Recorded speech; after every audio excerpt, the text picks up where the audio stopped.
Gotuli tuweze kuelekea katika ofisi za Wizara ya Fedha ambapo Waziri mpya John Mbadi anaingia rasmi afisi. And for the new CS, we welcome you and assure you of the same support that we have given the previous CS. We'll work with you and ensure that we deliver, because for us it's a privilege and an honor to serve the nation, our great nation. So with those few remarks, I will want to now give the opportunity to Professor Njuguna Ndung'u to make his remarks. And then after that, he can hand over his report to the new CS. And then give the new CS opportunity to address us. And then I'll finish with a small gift that we have to Professor Njuguna Ndung'u. Welcome, Professor. Thank you very much indeed. You forgot to say that we come a long way with the PS. We started in Central Bank and we moved mountains. We've been joined by another central banker whom I trained, even seconded in MEFMU, isn't it? Yes. So you can see that is the family is still building.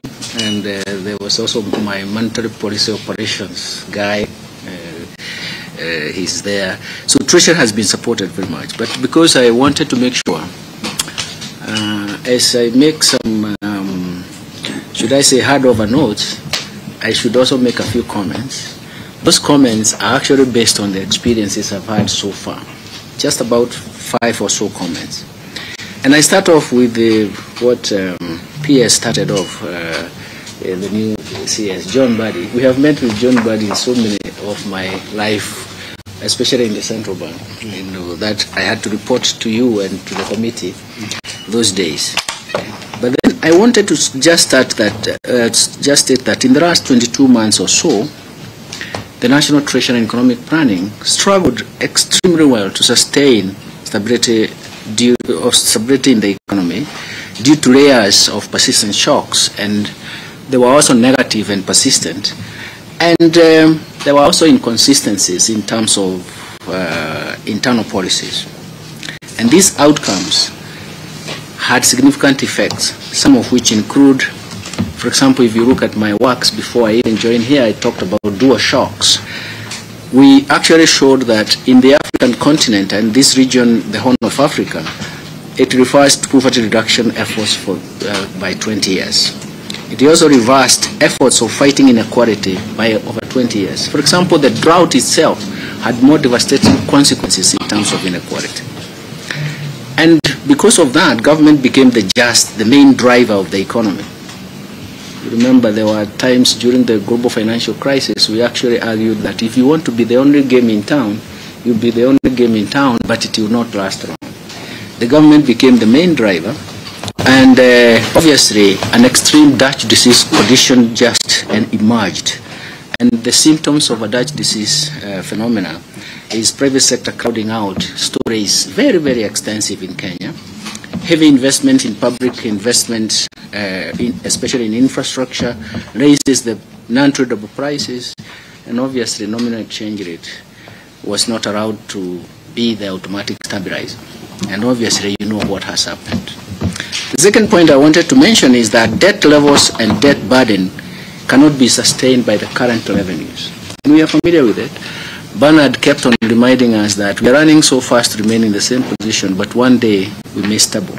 So it means that we have to actually deal with it and deal with the patterns of expenditures. Let me give you examples. Total revenues stand at about 16.5% of GDP. And the target for this 2024 was actually 18.6%, with the finance bill that is not there. So it means that those revenues may not be realized. The second thing is that expenditures range around 22.1%. So you can see the gap, isn't it? From the word go, you're already set to have a fiscal gap, which is quite unsurmountable. The tax expenditures, that is what we wanted to deal with in the current fiscal year, stand at 2.94%. Just imagine if you were to reduce those tax expenditure by even 2%, it will add to a very big margin of saving revenues. So the short-term debt, and especially bills and bonds, have created a massive liquidity challenge in the country. And that is why I used to tell Bernard that sometimes we took up to 3 weeks to clear the payroll, isn't it? Because of that liquidity challenge. But it is not a solvency problem. It is not a solvency problem.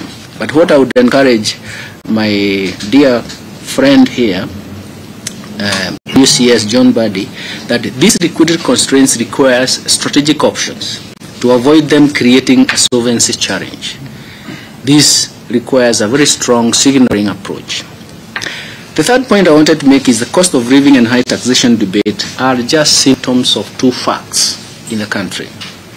First, poverty and inequality after layers of negative shocks have persisted.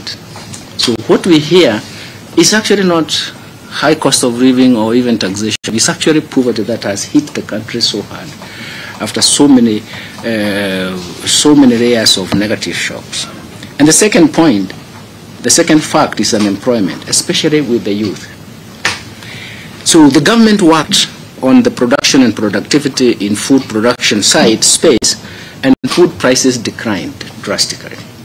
The second, the government created and developed the G2G petroleum products purchases, which was a very, very important PPP, and especially coming in during the global dollar shortage period, and fuel prices declined.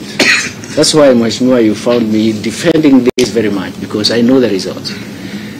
Since we managed G2G, there is no oil importing company that has gone to commercial banks to buy dollars. So the success is not to be seen as declining fuel prices, but actually creating a different market for foreign exchange, depending on the foreign exchange buying when at the retail level was creating a distortion in the market. So fuel prices declined. However, this was not seen as enough. The following would supplement these efforts as we move to the full implementation of bottom-up economic transformation agenda. First, a strategy to generate employment through domestic manufacturing and export.